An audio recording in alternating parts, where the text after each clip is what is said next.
I had the problem. And now my daughter, who's so young, to have a disease such as cancer.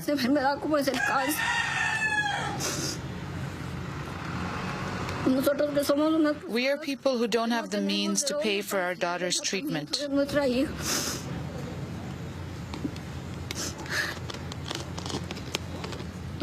My daughter is 18 years old. For each treatment that I have and each treatment that my daughter has, I need $500. Where am I going to get $500 every 15 to 20 days for every appointment she has? I bought chickens to raise in hopes of making some money to pay for my daughter's treatment.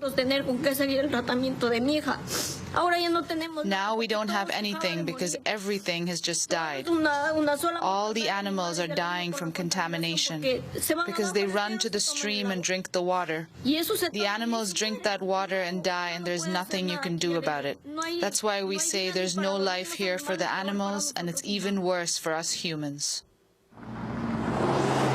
Chevron takes those kinds of allegations very seriously, so that was one of my mandates, was to investigate the health allegations.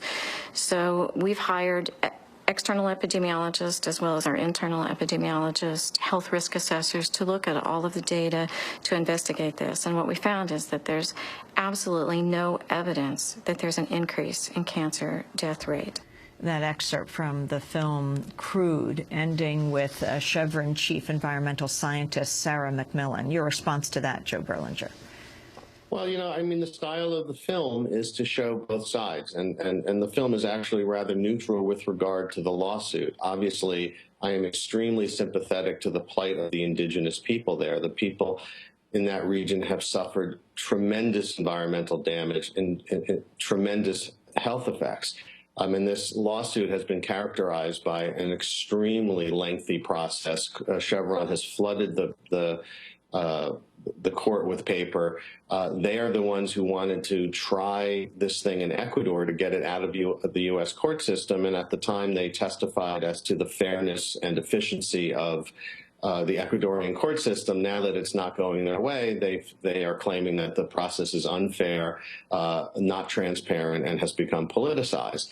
I mean, this is a football that has been tossed back and forth for, you know, 2 generations, and there's no end in sight. And I think one of the themes of the film actually is that, you know, the inadequacy of the lawsuits mechanism to address these kinds of large-scale environmental and humanitarian crises. You know, by the time this thing gets resolved, 3 generations of people will be suffering the ill effects of oil production. And there's got to be, you know, just like they're trying to, you know, clean up the Gulf, and just like when in Haiti people, you know, have done everything possible to try to bring some relief, you know, we shouldn't just rely on a lawsuit to assume that these things will get cleaned up. There is misery down there that needs to be addressed.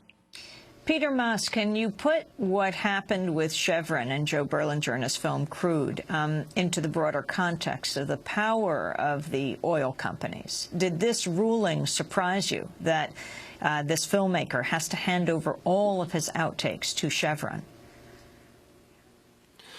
The ruling surprised me, as I think it surprised most journalists, because one attempts to keep the SHIELD law in place in terms of protections of journalists, and you know, this is something that is kind of a constant problem as well. A reporter for the New York Times was